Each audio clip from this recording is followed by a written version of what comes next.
நீ சுயநலமாக சிந்திக்கும் வரை உன் மனதை எதுவுமே திருப்திப்படுத்தாது. வாழ்க்கையில் உனக்கு எதுவுமே சந்தோஷமாகவும் தெரியாது. உன் சந்தோஷத்திற்கு ஆசை ஒரு நிபந்தனை போடுகிறது. அதாவது, முதலில் இந்த கார் கிடைத்தால் நான் சந்தோஷமாக இருப்பேன், இந்த பெண், இந்த வீடு, இந்த வேலை, இந்த கடன் தீர்ந்தால் உடல்நிலை சீரானால் என்று நீண்டு கொண்டே போகிறது நமது ஆசையானது. விரும்பியதை பல போராட்டங்களுக்கு பிறகு நீ அடைந்த சந்தோஷத்தை அனுபவிக்காமல் அடுத்த ஆசையை நினைத்து வருந்துகிறாய். சந்தோஷம் என்பது இயற்கையானது. அதை அப்படியே உணர்ந்து கொள். எந்த காரணமும் இன்றி சந்தோஷமாக இரு. சந்தோஷமாக இருக்க காரணங்களை கண்டுபிடிக்க வேண்டிய அவசியமே இல்லை. உன் மனதில் சேர்ந்திருக்கும் குப்பைகளை வெளியே தூக்கி எறி. அப்போதுதான் நீ நிலையான சந்தோஷத்தை உணர முடியும். கவலை கொள்ளாதே, இந்த நிலை விரைவில் மாறும். நான் இருக்கிறேன் நிழலாக என்றும் உனக்காக. நீ செல்லும் இடமெல்லாம் உனக்கு எல்லா சூழ்நிலைகளிலும் நான் துணை நிற்பேன். என் வார்த்தைகள் மீது நம்பிக்கை வைத்து செயல்படு. வாழ்க்கையில் நீ உயர்ந்த நிலையை அடைவாய். வாழும் நாட்கள் எப்படி இருக்க வேண்டும் என என்றாவது யோசித்து இருக்கிறாயா? அப்படி நீ யோசிக்க ஆரம்பித்தால் உன் வாழ்க்கையில் வெறுப்பையும் வெறுமையும் உணர்ந்திருக்க மாட்டாயே. வாழ்க்கையில் நினைத்தது எல்லாம் கிடைத்துவிட்டால் உன் வாழ்க்கையின் சுவை எப்படி இருக்கும் என்று யோசித்துப்பார். நீ நினைப்பவையெல்லாம் நல்லதும் இருக்கும், கெட்டதும் இருக்கும். அவைகள் எல்லாம் உன் வசம் கிடைத்தால் நீ திருப்தி அடைவாய். ஆனால் உன்னை சுற்றியுள்ளவர்களுக்கு அது பாதகமாக இருக்கும் என்ற யோசனையே உனக்கு வராது. நீ உன் விருப்பங்கள், உன் கனவு, உன் ஆசை, உன் லட்சியம் என்று வாழ்ந்தால் சுயநலமாக நீ மட்டும் தனியாக இருப்பாய், ஓசை இல்லாத இசைக்கருவி போல. பிறருக்கு ஏதாவது கொடுக்க நினைத்தால் அன்பையும் நம்பிக்கையையும் கொடு. அதுவே ஆயுள் முழுக்க போதுமானதாக இருக்கும். நாம் செய்த புண்ணியமும் தர்மமும் நமக்கு இடம் தெரியாத இடத்தில், இக்கட்டான சூழ்நிலையில் ஏதோ ஒரு ரூபத்தில் நிச்சயம் நம்மை காப்பாற்றும். யாரையும் திட்டாதே, சாபமிடாதே, கெடுதல் நினைக்காதே. நீ எதை செய்கிறாயோ அதுவே உன்னை வந்து சேரும். நீ மனம் வருந்தினாலே போதும். உனக்கு பாதிப்பை தந்தவர்களுக்கான தண்டனை நிச்சயம் கிடைத்தே தீரும். உனக்கும் எனக்கும் இடையே உள்ள பந்தத்தை வார்த்தைகளால் வர்ணிக்க இயலாது. நான் ஒரு பக்கிரி, வீடு வாசல் இல்லாதவன், மனைவி மக்களும் இல்லை. என்னை மறந்து தியான நிலையில் இருக்கும் தருவாயிலும் கூட உன்னை மறக்க முடியாமல் இருக்கின்றேன். உன்னை விட்டு விலகியவர்களை விட்டுவிடு. ஏனெனில் நீ இழந்தது ஒரு பொய்யான உண்மை, ஆனால் அவர்கள் இழந்ததோ உண்மையான உன்னை. அதனால் வருத்தப்பட வேண்டியது அவர்கள்தானே தவிர நீ இல்லை. வாழ்க்கையில் பிறப்பு இறப்பு என்ற சூழல்களில் அன்பு, பரிவு, இரக்கம், மன்னிப்பு, கோபம், வெறுப்பு, விரோதம் என எத்தனை உணர்வுகள்! இந்த சூழல்களுக்கு நடுவில் 1000 உறவுகள் நம்மை சுற்றி வலம் வருகிறார்கள். அம்மா, அப்பா, அக்கா, தம்பி என பல உறவுகள். அவர்கள் உன்னுடைய ஒவ்வொரு ஜென்மத்திலும் வெவ்வேறு ரூபங்களான ஆன்மாக்களாய் வருகிறார்கள். உன் பிறப்பிலும் இறப்பிலும் உன்னுடன் யாரும் வரப்போவதில்லை. அதே போலத்தான் மற்றவர்களுக்கும் என்பது உலக நியதி. அப்படி இருக்கையில் வாழும் நாட்களில் ஒருவர் மீது ஏன் அன்பு வருகிறது, ஏன் கோபம் வருகிறது என்றுதானே உன் கேள்வி. நீ ஒரு கற்கள் நிறைந்த வழியில் நடக்கிறாய் என்று வைத்துக்கொள். அப்படி நடக்கும்போது உன் காலில் அடிபட்டு விடுகிறது ஒரு கல்லால். அது உனக்கு வலிக்கின்றது. அந்த கல்லை யாரும் கால்களில் படாதவாறு ஓரமாக ஒரு இடத்தில் போட்டு உன் வழியில் நடக்கின்றாய். இது வாழ்க்கை பற்றிய ஒரு புரிதல். நீ பெற்ற வழியை மற்றவர் அனுபவிக்க கூடாது என்று. நீ போகும் பாதையில் முட்கள் இருக்கிறது, அதை கவனித்துக் கொள்கிறாய். உன் காலில் காயப்படவில்லை. இருந்தாலும் அங்கே மற்றவரும் செல்லலாம், அவர்கள் கால்களை காயப்படுத்திவிடக்கூடாது என்று அதை ஒரு ஓரமாக வைக்கின்றாய். இவற்றின் மூலமாகத்தான் வாழ்க்கையின் உண்மையான அர்த்தங்களை எந்த அளவிற்கு நீ புரிந்து கொண்டுள்ளாய் என்று உனக்கு தெரியும். நீ எப்போதும் எனக்கு யாருமே இல்லை என்று புலம்புகிறாய். அந்த எண்ணம் மிகவும் தவறானது, ஆபத்தானதும் கூட. உன்னை சுற்றியுள்ளவர்களை முதலில் புரிந்து செயல்படு. அதை விட்டுவிட்டு உன் எதிர்பார்ப்புகளை அவர்கள் உடைக்கும்போது கவலைப்படுகிறாய். இவ்வுலகில் இன்று பலர் சுயநலமில்லாமல் எந்த செயல்களை பிறருக்கு செய்வது இல்லை.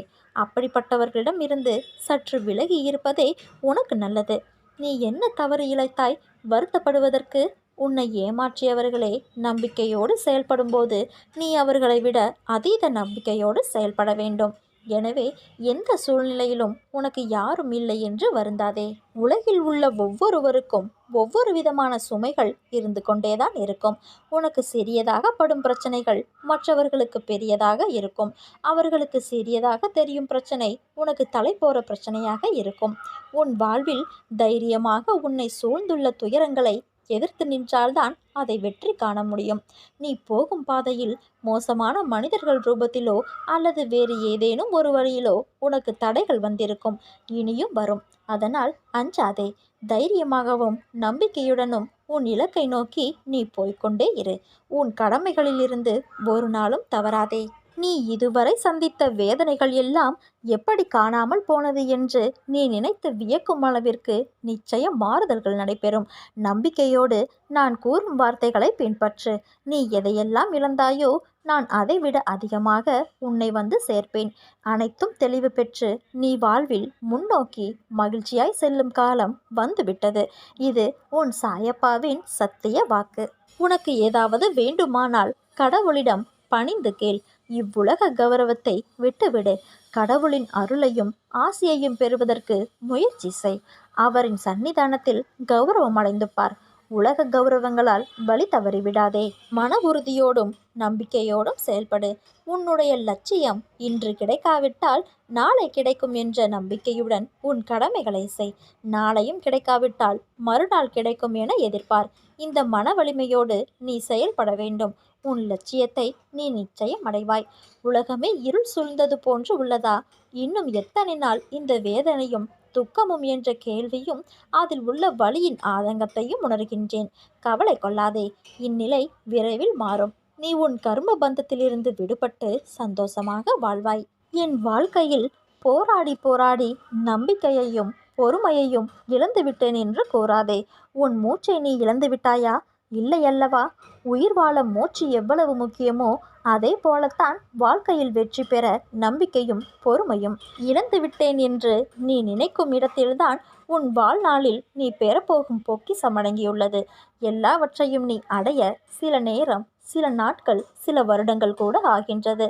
அதுவரை நம்பிக்கை பொறுமையுடனும் செயல்பட்டு கொண்டே இரு. உனக்கு நான் நல்லது மட்டும்தான் செய்வேன். நீ என் பரிபூரண அருளும் அன்பும் ஆசியும் பெற்ற என் செல்ல பிள்ளை.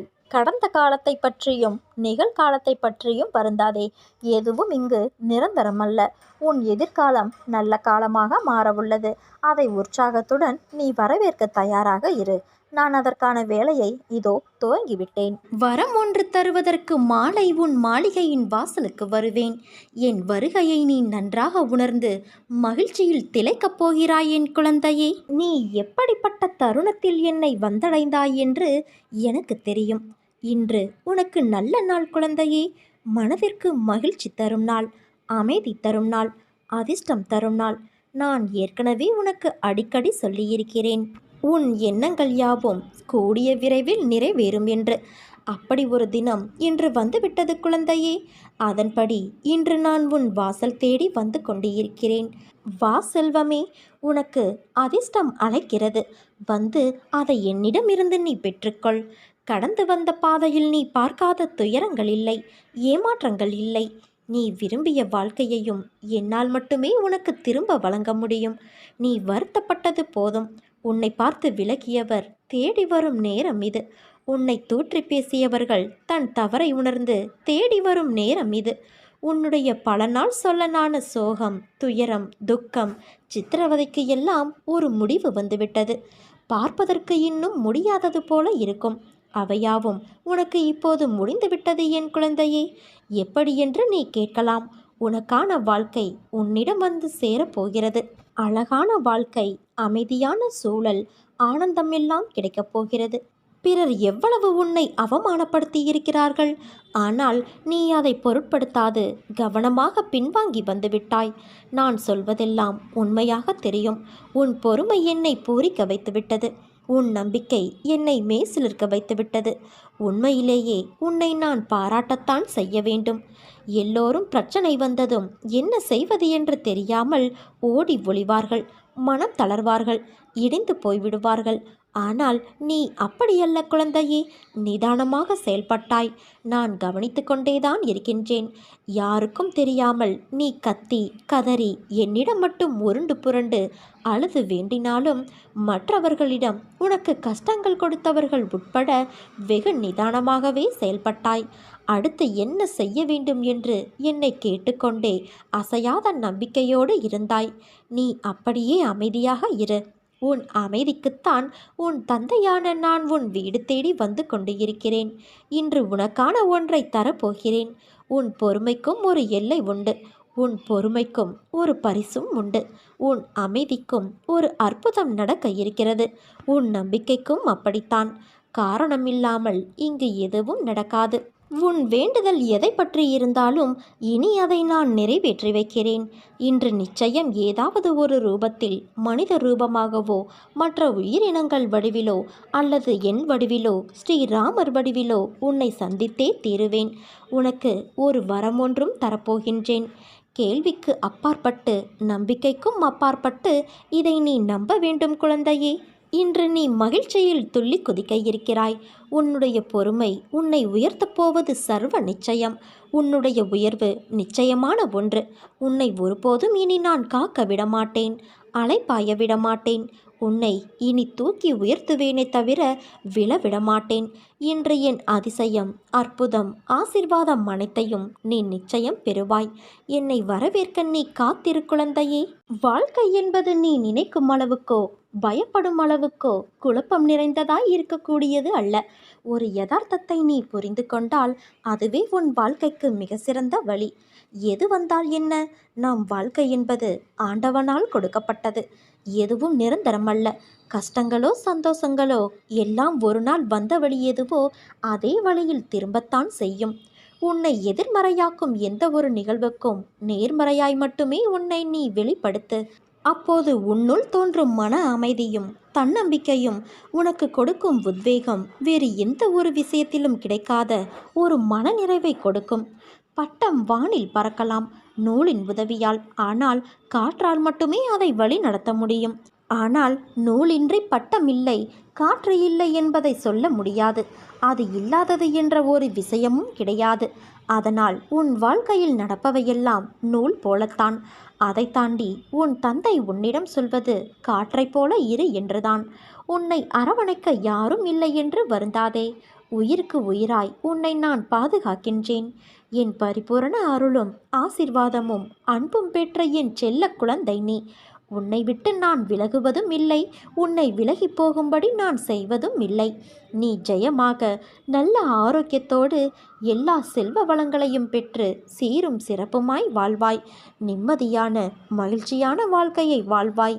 உன்னை நான் என் வசம் வழிப்படுத்தியது இந்த ஒரு ஜென்மத்தில் மட்டும் அல்ல, 7 ஜென்மமாய் நான் உன்னோடு வாழ்க்கையில் பயணித்து கொண்டுதான் இருக்கின்றேன். என் குழந்தைகள் சொல்லித்தான் அவர்கள் பிரச்சனைகளும் துன்பங்களும் உன் அப்பாவுக்கு தெரிய வரும் என்று நினைக்கிறாயா? உன் அப்பா நான் அகண்டமாக இந்த அகவெளி, புறவெளி, பரவெளியாகிய எல்லா இடங்களிலும் வியாபித்து இருக்கையில் எல்லா விஷயங்களையும் நான் அறிவேன். என்னை நம்பும் என் தீவிர பக்தர்கள், அவர்களுக்கு பிடித்தவர்களின் எல்லா ஜென்ம கர்ம வினைகள் மொத்தமும் என் கைப்பிடிக்குள் எப்போதோ வந்துவிட்டன. உன் இரும்பு போன்ற கர்மாவை பஞ்சு போல் ஆக்கி கொண்டு வருகிறேன் குழந்தையே.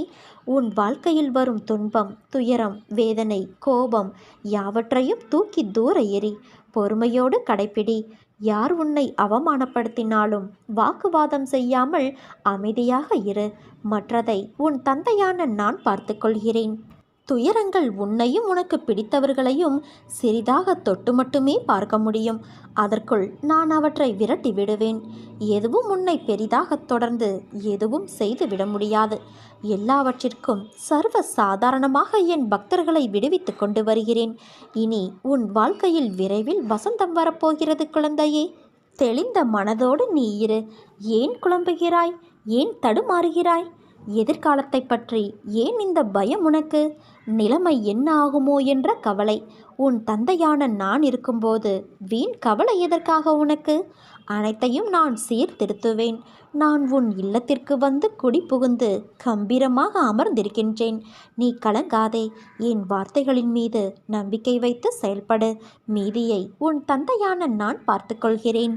என் அனுமதி இல்லாமல் உன்னை துன்புறுத்தி பார்க்க ஆசைப்படுபவன் என்னை துன்புறுத்தி பார்ப்பதற்கு சமம்.